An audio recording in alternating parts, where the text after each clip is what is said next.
Bismillahirrahmanirrahim. Assalamu alaikum. My today's topic is what is computer architecture part 2. Computer architecture part 1 में हमने discuss किया था कि hardware क्या है और सॉफ्टवेयर क्या है, ठीक है, जिसमें हम लोगों ने उसके बाद एक और वीडियो मैंने बनाई थी जिसमें मैंने इनपुट प्रोसेसिंग और आउटपुट का बताया था और फिर इनपुट डिवाइसेस, प्रोसेसिंग डिवाइसेस और आउटपुट डिवाइसेस का बताया था।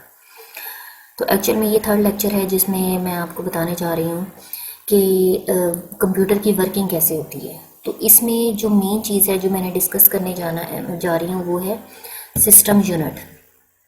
सिस्टम यूनिट के अंदर जो वर्किंग हो रही है बेसिकली वो क्या है।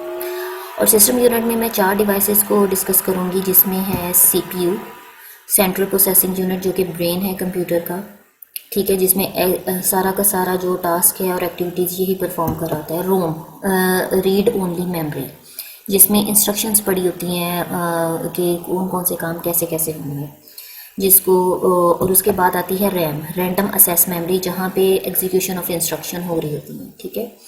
इसके और उसके बाद आ जाती है हार्ड डिस्क, जो कि हमारे पास स्टोरेज होता है। इसके मुतालिक मैंने एक एक्टिविटी बनाई है जिसमें मैंने एक गेम के थ्रू स्टूडेंट्स को अंडरस्टैंडिंग देने की कोशिश की है, ठीक है। अब यहाँ पे आप देख सकते हैं कि CPU क्या है। CPU stand for central processing unit. ये ब्रेन है कंप्यूटर का और ये कंप्यूटर को बताता है कि क्या काम कर रहा है। आप देख सकते हैं ये एक छोटी सी चिप है। बेसिकली नॉर्मली ऐसा होता है कि स्टूडेंट्स जो है ना वो सिस्टम यूनिट को CPU कह रहे होते हैं, हालांकि CPU तो एक छोटी सी चिप है जो कि सिस्टम यूनिट के अंदर लगी होती है।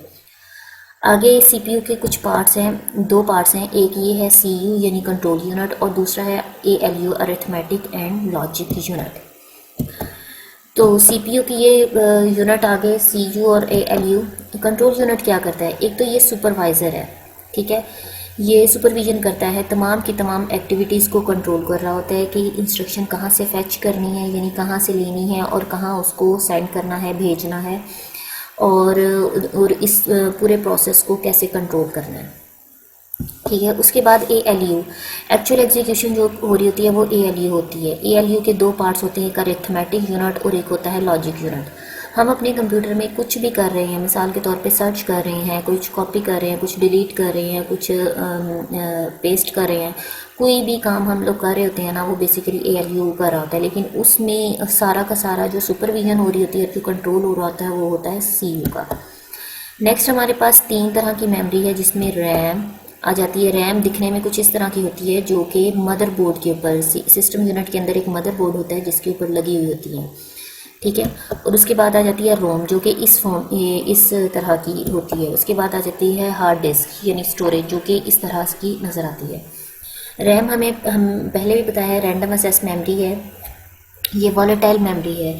इससे होता ये है कि जैसे ही इसमें जो भी डाटा होता है, लाइट पावर ऑफ होने पे वो डाटा ख़त्म हो जाता है, लेकिन रोम जो है वो नॉन वॉलेटाइल है और इसमें डाटा जो है वो रहता है। क्यों? क्योंकि उसमें एग्जीक्यूशन स्टोरेज होता है कि इस चीज़ का, इंस्ट्रक्शन का, जो इंस्ट्रक्शन एग्जीक्यूट होनी होती हैं उसकी सारी की सारी जो है ना मामलात वो सारे के सारे रोम में मौजूद होते हैं। और हार्ड डिस्क जो है वो बेसिकली हमारा स्टोरेज होता है जिसमें हम अपनी मर्ज़ी से चीज़ें स्टोर कर रहे होते हैं।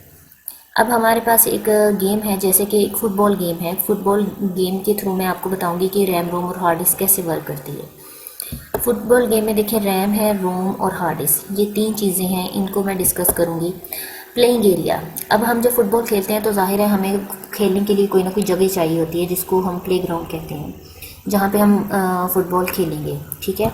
रोम, अब इंस्ट्रक्शन, अब फुटबॉल खेलने के लिए हमें उसके कुछ रूल्स हैं, कुछ इंस्ट्रक्शंस हैं जिनको हमें फॉलो करना होता है। ऑब्वियसली कोई भी गेम ऐसी नहीं है जो बगैर रूल्स के खेली है।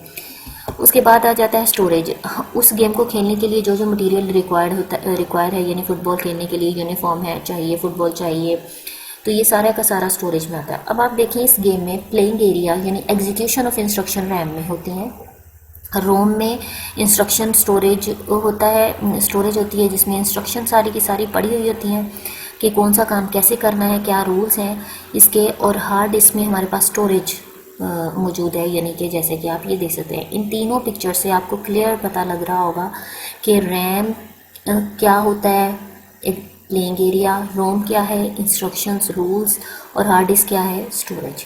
इसके ऊपर मैंने एक वीडियो भी बनाई है जो कि मेरे चैनल पे मौजूद है, जिसको आप देख सकते हैं। आगे आ जाता है एक पर्सन है वॉन न्यूमैन। ये वो पर्सन है जिसने एक मॉडल दिया था। ये इस पर्सन की पिक्चर है और इसने क्या मॉडल दिया था, 1951 में इसने स्टोर्ड प्रोग्राम कॉन्सेप्ट दिया था। इस पर्सन ने कहा ये था कि अगर हम रैम और रोम को इकट्ठा कर दें और उसका एक मेमोरी यूनिट बना दें, ठीक है। अब और ये काम करने की ज़रूरत क्यों पेश है, इसको हम नेक्स्ट डिस्कस करते हैं। यहाँ पे देखें, हमारे पास एक रैम है और एक है रोम, ठीक है। इन दोनों को इकट्ठा करके एक मेमोरी यूनिट बना दिया, ठीक है। ये एक एग्जांपल आपको देने की कोशिश की। अब बेसिकली ये हुआ क्यों, इसका ये था कि जैसे आजकल हम नॉर्मली मोबाइल ख़रीदते हैं तो आपने अक्सर दफ़ा सुना होगा कि इसकी मोबाइल परचेज़ करते वक्त जो शॉपकीपर है वो हमें बताता है कि इसकी रैम इतनी है और रोम इसकी इतनी है, जिसमें से एडिशनल जो रैम है ना वो इसकी इतनी है। अब बेसिकली होता ये है कि रैम के अंदर हम जो प्रोग्राम्स या सॉफ्टवेयर चला रहे होते हैं वो रैम में एग्जीक्यूट हो रहे होते हैं। बाज़ औक़ात ऐसा होता है कि रैम की जगह थोड़ी पड़ जाती है और ना हमारी वर्किंग स्लो होने का या प्रोग्राम एग्जीक्यूट ना होने का ख़तरा होता है। तो ये मेमोरी यूनिट ये काम करता है कि वो रोम से थोड़ी सी मेमोरी ले लेता है, जिसमें वो ना उस टास्क को कंप्लीट परफॉर्म कर दे, जिसको वर्चुअल मेमोरी भी कहा जाता है। यानी कि रोम अपनी कुछ मेमोरी रैम के काम के लिए वक्फ कर देता है, जिसमें हम लोग प्रोग्राम को एग्जीक्यूट करवा सकते हैं और हमारी जो वर्किंग है उस पर कोई असर नहीं पड़ता, ठीक है। इस वजह से ये मेमोरी यूनिट बनाया गया था, जिसकी वजह से ये मॉडल बहुत कामयाब हुआ और आजकल चल भी रहा है। नेक्स्ट हम देखते हैं working of computer. Computer in devices के साथ कैसे वर्क करता है। यहाँ पे हमारे पास आईओ डिवाइस है, यानी इनपुट आउटपुट डिवाइसेस, जिसमें हमारे पास मॉनिटर आ जाता है, कीबोर्ड माउस आ जाता है। फिर सीपीयू है, उसके बाद रैम है और हार्ड डिस्क। अब ये इनका आपस में कैसे कनेक्शन बनता है। हम हमेशा कोई भी इंस्ट्रक्शन देते हैं तो आईओ डिवाइसेस से इंस्ट्रक्शन देते हैं और कोई आउटपुट हमें मिलती है वो भी आईओ डिवाइसेस से ही मिलती है। आईओ डिवाइसेस से हम इंस्ट्रक्शन भेजते हैं सीपीयू को। CPU give command to RAM. CPU जाके चेक करता है कि जो इंस्ट्रक्शन हमें मिली है क्या वो रैम में पड़ी है, ठीक है। मिसाल के तौर पे मैंने नेशनल सॉन्ग चलाना है और मैंने अपने कीबोर्ड से या माउस से ये इंस्ट्रक्शन सीपीयू को दे दी कि जी नेशनल सॉन्ग चलाना है, तो सीपीयू पहले रैम में चेक करेगा क्या वहाँ पे नेशनल सॉन्ग पड़ा हुआ है। अब अगर तो रैम में नेशनल सॉन्ग नहीं पड़ा हुआ तो वो जाएगा हार्ड डिस्क में, कमांड जाएगी, वहाँ देखेगी RAM give command to hard disk को कमांड देगी कि देखें कोई नेशनल सॉन्ग आप में है, तो हार्ड डिस्क में नेशनल सॉन्ग पड़ा होगा। Hard disk response to RAM, तो वो नेशनल सॉन्ग की असेस दे देगी रैम को। रैम जो है वो रिस्पॉन्स करेगा सीपीयू को, यानी सीपीयू जो है वो रैम से नेशनल सॉन्ग असेस कर लेगा और उसके बाद सीपीयू जो है वो रिस्पॉन्स कर देगा मॉनिटर को और मॉनिटर के ऊपर वो नेशनल सॉन्ग हमारे पास डिस्प्ले हो जाएगा। तो इस तरीके से जो डाटा है वो ट्रैवल करता है आपस में। तो इसको वर्किंग, और इस डायग्राम को हम कह सकते हैं कि ये वर्किंग ऑफ कंप्यूटर है। अब इसमें मैंने कुछ चीज़ें अभी नहीं ऐड की, जैसे कि कैश मेमोरी मैंने नहीं ऐड की, रजिस्टर्स का मैंने जिक्र नहीं किया। अभी सिर्फ इनिशियल लेवल पे स्टूडेंट्स को इन डिवाइसेस के दरमियान कम्युनिकेशन का बताने के लिए ये मैंने एग्जांपल ऐड की है। नेक्स्ट लेक्चर में मैं इंशाल्लाह आपको कैश मेमोरी का भी बताऊंगी और रजिस्टर्स का भी बताऊंगी। Thank you so much.